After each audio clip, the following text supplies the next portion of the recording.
what we have witnessed through millions of my compatriots demonstrating on the streets their anger against this regime that denies them their most basic rights, including the right to choose a leader that could improve their situation, is quite telling, in contrast with what Mr. Ahmadinejad is trying to represent.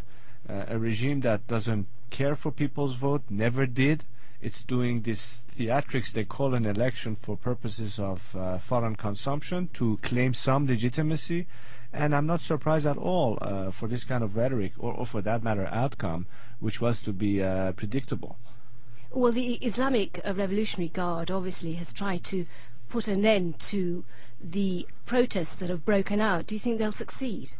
Well, there is certainly going to be more unrest in Iran, the way I see it. I think society is now to a point of being beyond fed up, and the last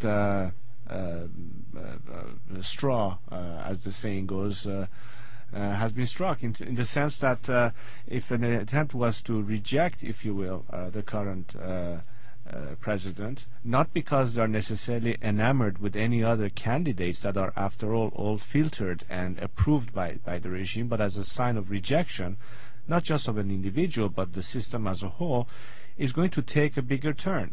People are already on the streets. I have called for calm, and I have called for the militia to join with the people. They are of the people, and there's a very limited number who belong to this ruling mafia that may in fact want to crack down desperately in order to resist and survive as a system. But is there enough support for these protests to continue?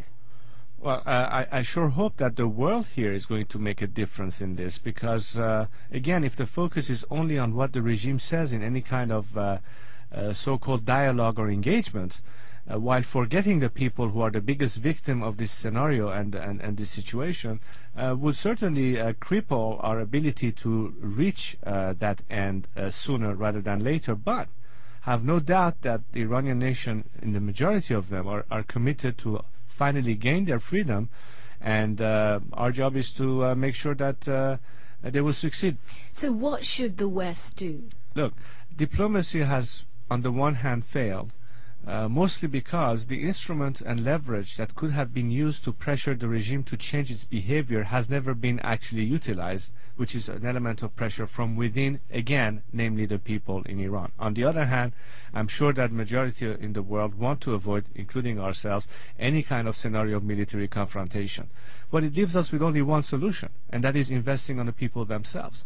There has to be an engagement with the people, with the democratic forces, with cells of resistance, both inside the country and outside the country. And why do I say this? Not because I'm suggesting that the world has to call for regime change. That's only the business of the Iranian people. We want it. The world wants a behavior change by this regime. Well, the instrument of pressure on this regime has never been utilized. Because Mr. Khamenei, the supreme leader, the only time he loses sleep at night is not whether or not you're going to increase sanctions. He doesn't really care. The poorer the people, he says, the better. They'll think less about revolting. On the other hand, if you attack the country militarily, that's another blessing in disguise for the regime, the same way when Saddam Hussein attacked Iran in the early 80s. The only thing that Khamenei and his clique are worried about is that one day the people will rise against them. Now, looking back, you were born in Iran. Do you see a day when you will return to Iran? That's my dream. It's my homeland. I belong there. It is my right as an Iranian citizen to live in freedom in my own country, among my own. That has always been my personal desire, to see my homeland that I miss terribly, having been forced to a scenario of exile for 30 years. And I can't count the day that I will finally rejoin